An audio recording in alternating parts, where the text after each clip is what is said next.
एक बार जोरदार तालियां बजा दें इमरान भाई के लिए।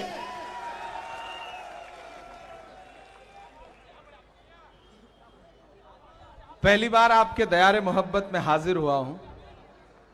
इधर दाईं तरफ जहां तक नजर है वहां तक अवाम है, इधर बाईं तरफ भी जो हमारे नौजवान साथी बुजुर्ग माएं बहनें बैठी हैं, मैं उनका खैर मकदम करता हूं, उनका इस्तकबाल करता हूं। स्टेज के साथियों से गुजारिश है कि थोड़ी देर बैठ जाएं आप सारे लोग। पहली बार आया हूं और आपसे सियासी गुफ्तगू करने के लिए हाजिर हुआ हूं। माइक का वॉल्यूम थोड़ा सा बेहतर कर दें। ये एक ऐसा दौर है जब भाजपा की सरकार चाहती है कि किसी की आवाज ना निकले। ऐसे वक्त में मैं चाहता हूं कि अलल ऐलान बोला जाए तो ज्यादा अच्छा रहेगा, कोई आवाज ना दबा सके हमारी। मेरे भाई, आने वाले 5 तारीख को आपको गुजरात के मुस्तकबिल का फैसला करना है। हमारे साथी भाई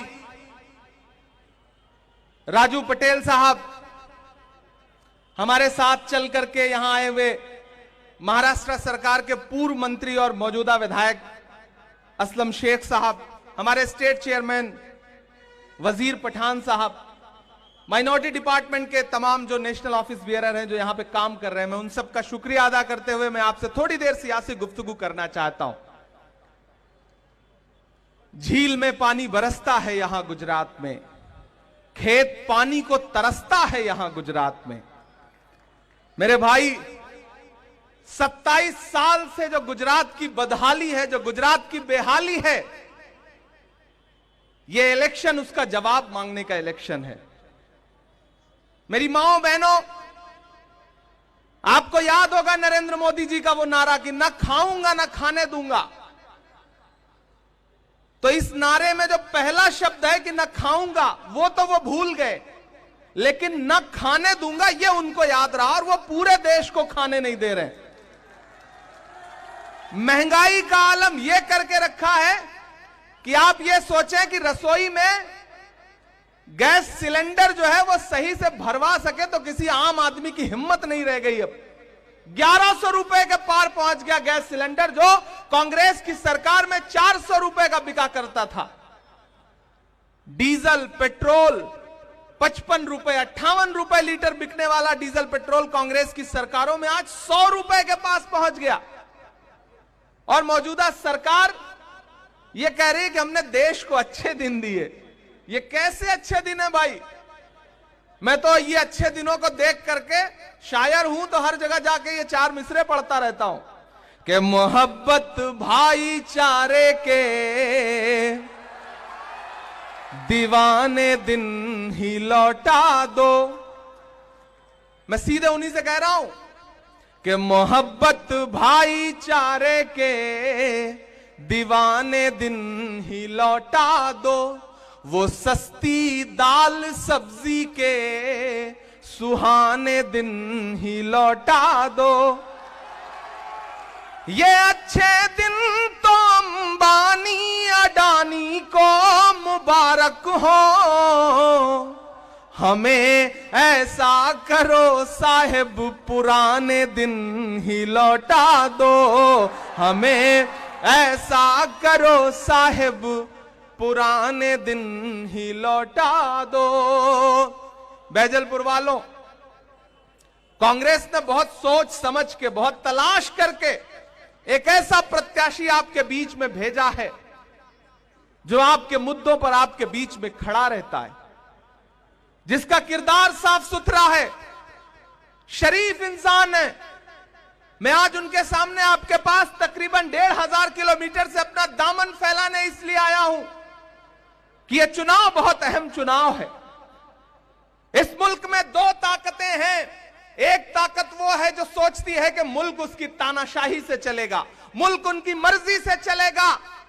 लेकिन एक तरफ वो ताकतें खड़ी हैं जो ये कह रही हैं कि मुल्क डॉक्टर बाबा साहब भीमराव अंबेडकर के संविधान से चलेगा, जो ये कह रहे हैं कि मुल्क महात्मा गांधी के विचारों से चलेगा, मौलाना आजाद के सपनों से चलेगा, यह मुल्क पंडित जवाहरलाल नेहरू के ख्वाबों से चलेगा। और उसी मिशन को लेकर के, उसी ताकत को लेकर के नफरत के खात्मे खात्मे के लिए एक शख्स है जो पिछले 83 दिन से हर रोज 25 किलोमीटर पैदल चल रहा है कन्याकुमारी से कश्मीर तक,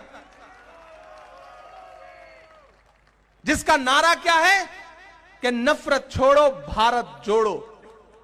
एक तरफ जब हुकूमतों में बैठे हुए लोग पूरे मुल्क में नफरत फैलाने में लगे हैं, ऐसे वक्त में एक अकेला नेता इस देश में जो सीना ठोक के कह रहा है कि मैं आरएसएस की नफरत की राजनीति के खिलाफ खड़ा हूं।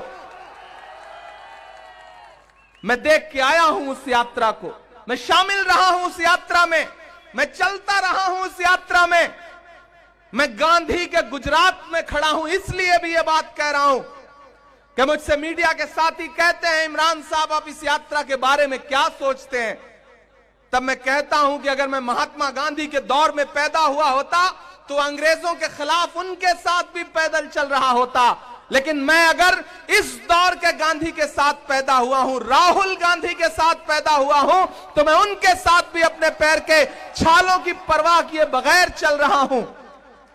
जो हर जालिम से टकराएगी वो आंधी बनाऊंगा, जो हर जालिम से टकराएगी वो आंधी बनाऊंगा। नए अंग्रेज आए हैं, नया गांधी बनाऊंगा। नया गांधी, इस दौर का गांधी अपने पांव के छालों की परवाह किए बगैर 2000 किलोमीटर से ज्यादा चल चुका है, सिर्फ इसलिए कि मुल्क में भाईचारा आए, मोहब्बत आए, प्यार आए।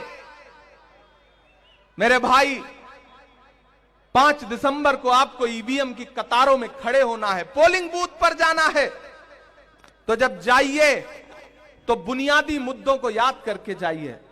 याद करिएगा, बटन दबाने से पहले यह याद रहे कि आपके इसी सूबे में 135 से ज्यादा लोगों ने अपनी जान इसलिए गंवा दी क्योंकि भ्रष्टाचार की वजह से एक ऐसा पुल जिसका रखरखाव किया जाना था वो पुल ढह गया और 135 लाशें बिछ गईं।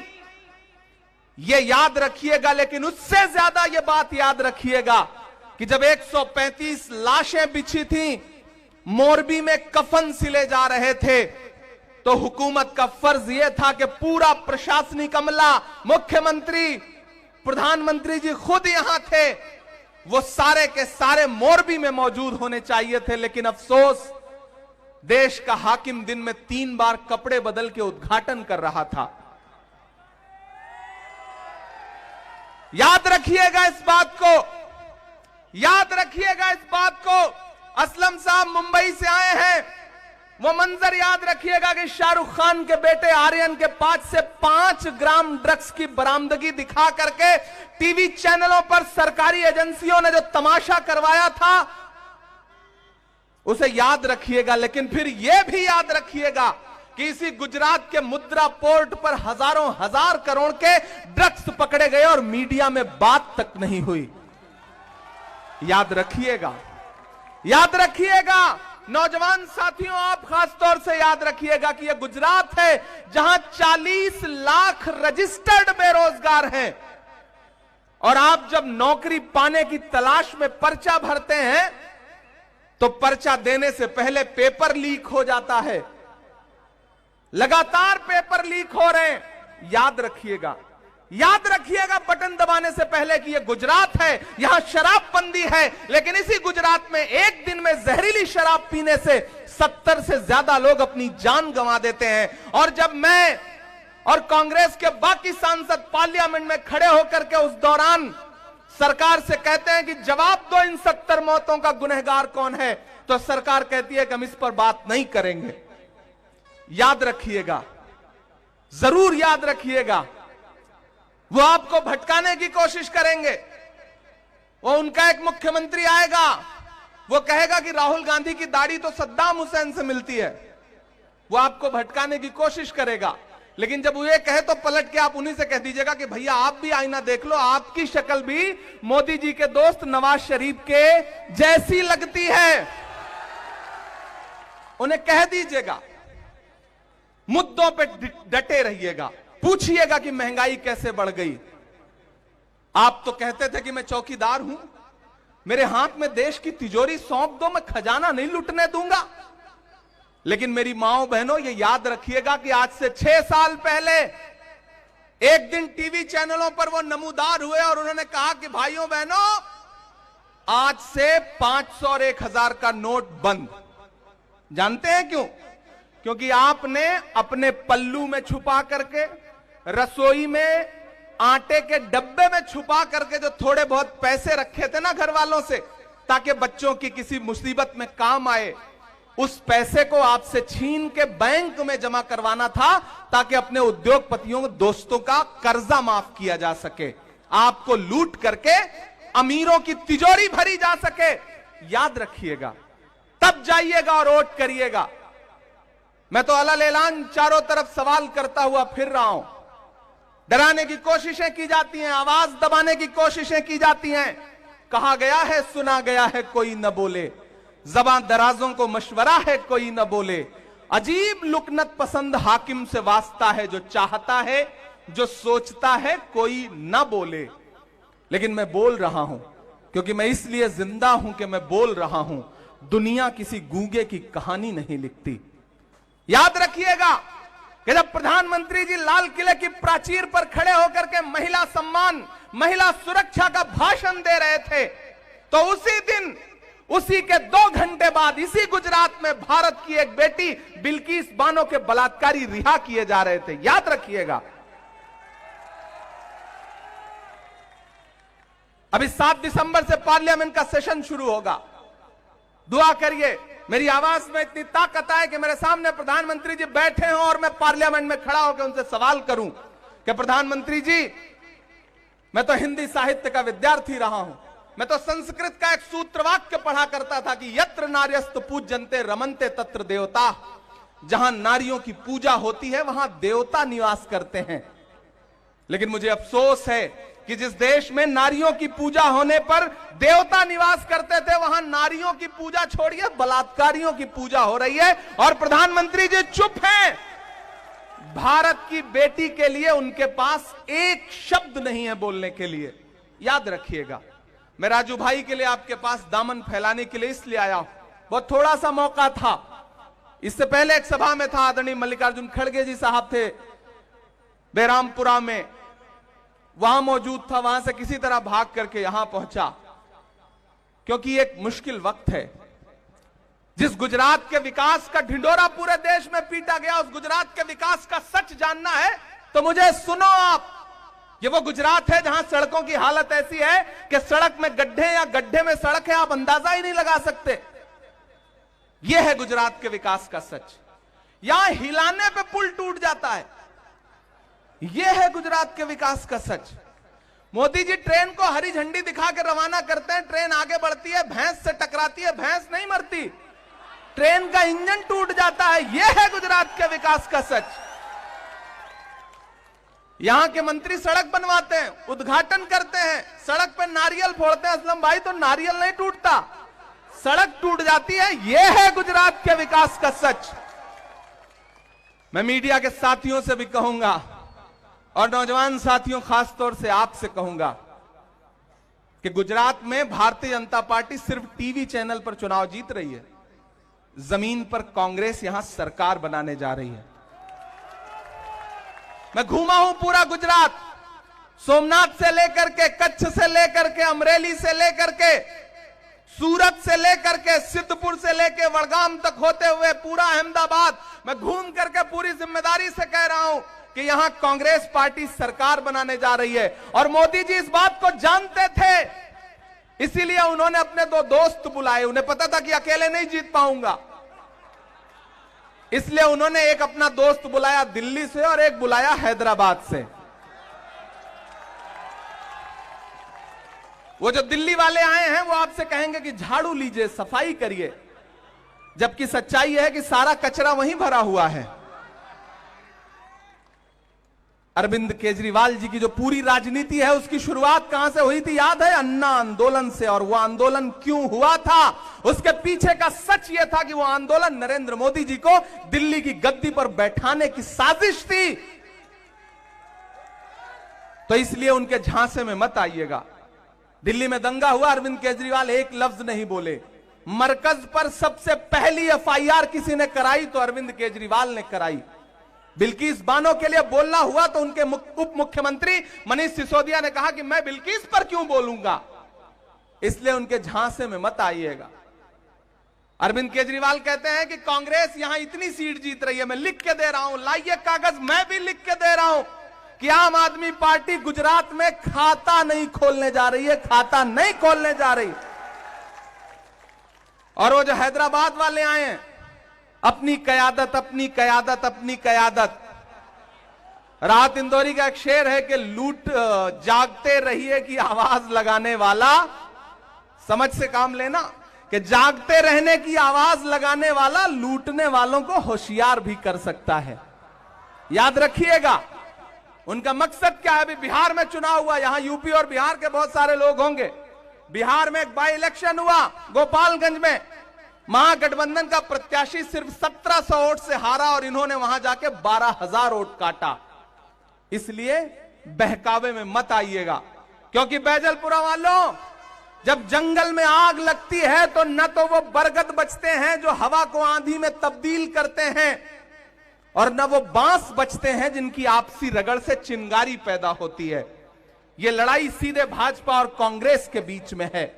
ये लड़ाई सरकार बनाने की है।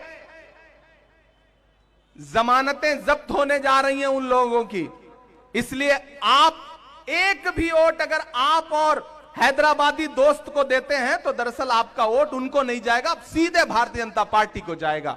इसलिए एकजुट रहिए। राजू भाई शानदार आदमी है, इतने शानदार हैं कि जब ये प्रत्याशी बने तो यहां जो मौजूदा विधायक थे उनको भागना पड़ा, छोड़ करके भागना पड़ा ना। तो इसका मतलब हमारा वाला जो है वो ज्यादा दमदार है, मैदान पहले ही छोड़ के भाग गए वो, इसलिए दूसरा ढूंढ के लाया गया। तो अगर आपने साथ दे दिया तो राजू भाई को चुनाव जीतने से कोई रोक नहीं सकता। वक्त की पाबंदियां हैं। मैं जानता हूं आप शायरी भी सुनना चाहते हैं, नहीं सुनाऊंगा तो आप नाराज हो जाएंगे। मैं तो शायर हूं, सांसद बाद में हूं, पहले शायर हूं। तो मैं तो चारों तरफ जाकर के हमेशा महंगाई देखता हूं, माओं को अपने घरों में रसोई में आटा चावल दूध दही खरीदने के लिए परेशान देखता हूं, तो मैं तो पूछ लेता हूं उनसे कि कहां सोया है चौकीदार, कहां सोया है चौकीदार। गैस सिलेंडर की कीमत भी 1000 के पार, कहां सोया है चौकीदार, कहां सोया है चौकीदार। कि चाय बेचने वाला, देखिए मैं शायर हूं तो मुझे छूट है, मैं कह सकता हूं, मुझे हक है। मैं तो सोच रहा हूं मैं किसी दिन संसद में भी खड़ा होकर ये नज्म उनको जरूर सुनाऊंगा कि चाय बेचने वाला पूरा भारत बेच रहा है। सच बोल रहा हूं कि नहीं बोल रहा हूं? सच बोल रहा हूं कि नहीं बोल रहा हूं? इधर जो लोग खड़े हैं आपका भी समर्थन चाहिए मुझे कि चाय बेचने वाला पूरा भारत बेच रहा है, इसी काम में हासिल उसे महारत बेच रहा है। रेल बिक गई, तेल बिक गया, बिका हवाई अड्डा। अब तैयार रहना बैजलपुरा वालों कि रेल बिक गई, तेल बिक गया, बिका हवाई अड्डा। सब कुछ बिकता देख के खुश हैं अपने जेपी नड्डा। क्या जनता महंगाई की मारी करती हाहाकार, कहां सोया है चौकीदार, कहां सोया। राजू भाई इधर आइए, इधर आइए। जैसे हम चौकीदार को तलाश रहे हैं आप भी देखिए। ये मैं इनसे कभी मिला नहीं था, लेकिन इनके लिए मुझे कुछ ऐसे जिम्मेदार लोगों के फोन आए कि इमरान साहब अगर गुजरात में हैं तो बैजलपुर जरूर जाइए। और जब मैंने इनकी तारीफें सुनी तो मुझे लगा कि मुझे जरूर जाना चाहिए। मैं इनके लिए आपके बीच में आया हूं। इधर असलम भाई बैठे, असलम भाई आप भी आइए ना एक मिनट के लिए, इधर आइए। वक्त बिल्कुल 2 मिनट बचा है। मैं इस 2 मिनट में आपसे यह कहना चाहता हूं कि मेरे भाई, मेरे आने की लाज रखिएगा, मेरे आने का भरम रखिएगा, मेरे दामन को मायूस वापस मत करिएगा। अगर आपने इन्हें जिताया तो मैं वादा करता हूं कि आज मैं सिर्फ 20 मिनट 25 मिनट आपसे मिल सका, लेकिन जीत के जश्न में यहीं फिर से आऊंगा और जितनी देर आप चाहोगे आपको शायरी भी सुनाऊंगा, आपसे मुखातिब भी रहूंगा। मैं चाहता हूं कि एक एक हाथ उठा करके राजू भाई को यह एहसास दिलाइए कि आप इनके साथ खड़े हैं, इनका समर्थन कर रहे हैं। एक बार फिर से आप सारे लोगों का बहुत शुक्रिया। जल्द से जल्द फिर आपसे मुलाकात हो। इन्हीं दुआओं के साथ मेरे आने की लाज जरूर रखिएगा। बहुत शुक्रिया, बहुत मोहब्बत। हमारे बीच में मीम और आपके जो ओहदेदार है वो ज्वाइंट होना चाहते हैं कांग्रेस में, तो इमरान प्रतापगढ़ी